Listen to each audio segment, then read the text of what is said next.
हर हर महादेव। चलिए कथा का श्रवण करते हैं। एक बार पृथ्वी पर जलवृष्टि न होने के कारण चारों ओर अकाल फैला हुआ था। सरिता, तालतलैया और सरोवर सूख गए थे। कुओं में भी पानी नहीं रह गया था। कहीं भी हरियाली देखने को नहीं मिलती थी। मनुष्य, पशु और पक्षी जल के अभाव में तड़प रहे थे। पर महर्षि गौतम के आश्रम पर उस भीषण अकाल का नाम निशान भी नहीं था। आश्रम के आसपास घनी हरियाली तो थी ही, सरोवर में भी स्वच्छ जल लहराया करता था। जब चारों ओर जल का अभाव हो गया तो दूर दूर के पशु पक्षी सरोवर के पास आकर रहने लगे और सरोवर के पानी को पीकर सुख से जीवन बिताने लगे। मनुष्यों को भी जब उस सरोवर का पता चला तो झुंड के झुंड गौतम के पास पहुँचे और उनसे विनीत स्वर में बोले, ऋषिवर, हम सब पानी के बिना दुख पा रहे हैं। अनुमति दीजिए ताकि हम सब आपके सरोवर के जल का उपयोग कर सकें। गौतम ने कहा, आश्रम आप सबका है, सरोवर भी आप सबका ही है। आप स्वतंत्रता पूर्वक सरोवर के जल का उपयोग कर सकते हैं। बस फिर क्या था, झुंड के झुंड लोग तरह तरह की सवारियों पर अपना सामान लादकर सरोवर के पास आकर बसने लगे। कुछ ही दिनों में सरोवर के आसपास चारों ओर अच्छा खासा नगर बस गया। सरोवर के जल से सबको नया जीवन मिलने लगा। सब गौतम के तप और त्याग की भूरी भूरी प्रशंसा करने लगे। पर मनुष्यों में कुछ ऐसे भी लोग थे जो दुष्ट प्रकृति के थे। उन्होंने जब जनवरी के मुख से गौतम की प्रशंसा सुनी तो उनके मन में गौतम के प्रति ईर्ष्याग्नि जल उठी। उन्हें गौतम की प्रशंसा नहीं सुहाई। वे कोई ऐसा उपाय सोचने लगे जिससे गौतम को नीचा देखना पड़े। उनके इस प्रयत्न में कुछ ऋषिमुनि भी सम्मिलित हो गए, पर गौतम को नीचा दिखाना सरल काम नहीं था, क्योंकि वे बड़ी निष्ठा से सदा मानव की भलाई में लगे रहते थे। जब दुष्ट स्वभाव के मनुष्यों का किसी तरह वश नहीं चला तो वे सब मिलकर गणपति की सेवा में उपस्थित हुए। सबने हाथ जोड़कर निवेदन किया, गणपति, ऋषि गौतम गर्व से फूलकर पथभ्रष्ट हो रहे हैं। कोई ऐसा उपाय कीजिए जिससे उनका गर्व धूल में मिल जाए।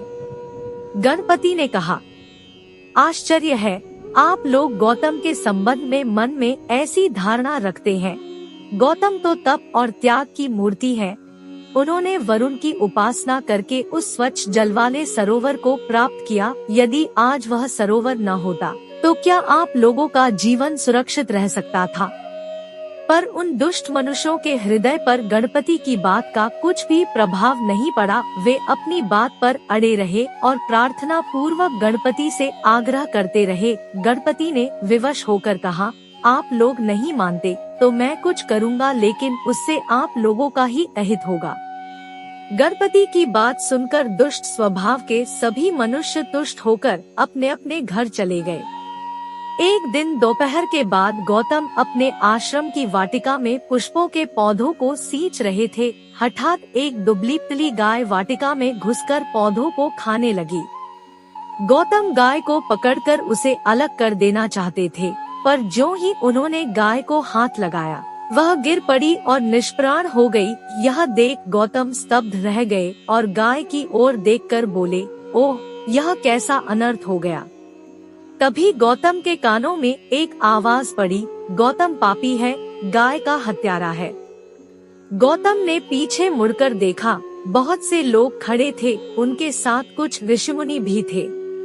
वे सम्मिलित स्वर में गौतम को पापी और हत्यारा घोषित कर रहे थे। चारों ओर गौतम की निंदा होने लगी। गौतम बहुत दुखी हुए। वे अपने पाप का प्रायश्चित करने के लिए अहल्या को साथ लेकर आश्रम छोड़कर चले गए।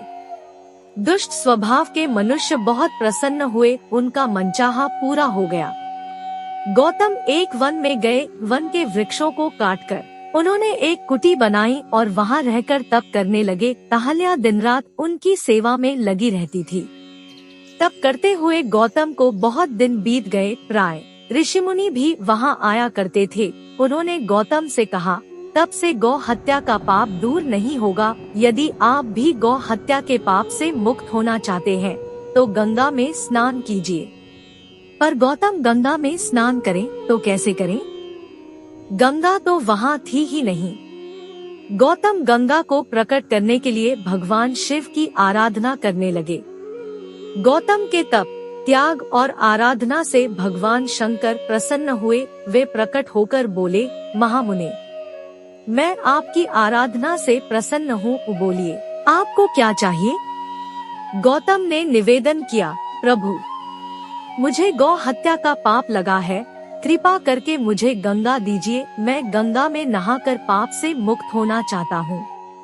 भगवान शंकर मुस्कुराकर बोले, महामुने, आपको गौ हत्या का पाप नहीं लगा है, आपको छल का शिकार बनाया गया है। जिन्होंने आपके साथ षड्यंत्र किया है, उनका कभी भी कल्याण नहीं होगा, आप कोई और वर मांगे। गौतम ने कहा, प्रभु, जिन्होंने मेरे साथ छल किया है, मैं तो उन्हें अपना परम हितैषी मानता हूँ। यदि उन्होंने मेरे साथ वैसा न किया होता, तो आज मुझे आपके दर्शन का सौभाग्य कैसे मिलता? मुझे तो केवल गंगा दीजिए। गौतम के त्याग पर भगवान शिव और भी अधिक प्रसन्न हो उठे। उन्होंने कहा, महामुने, आप धन्य हैं, जो अपने शत्रुओं को भी अपना हितैषी मान रहे हैं। आपकी इच्छा अवश्य पूरी होगी, गंगा अब अवश्य प्रकट होंगी। शिव के इस कथन पर गंगा जी प्रकट होकर बोली, मैं जलधारा के रूप में प्रकट होने के लिए तैयार हूँ, पर आपको भी मेरे साथ ही रहना पड़ेगा। शिव ने कहा, मैं बिना देवताओं के किसी जगह कैसे रह सकता हूँ? गौतम ने हाथ जोड़कर निवेदन किया, प्रभु, आप देवाधिदेव हैं, आप जहाँ रहेंगे, देवता भी वहीं रहेंगे।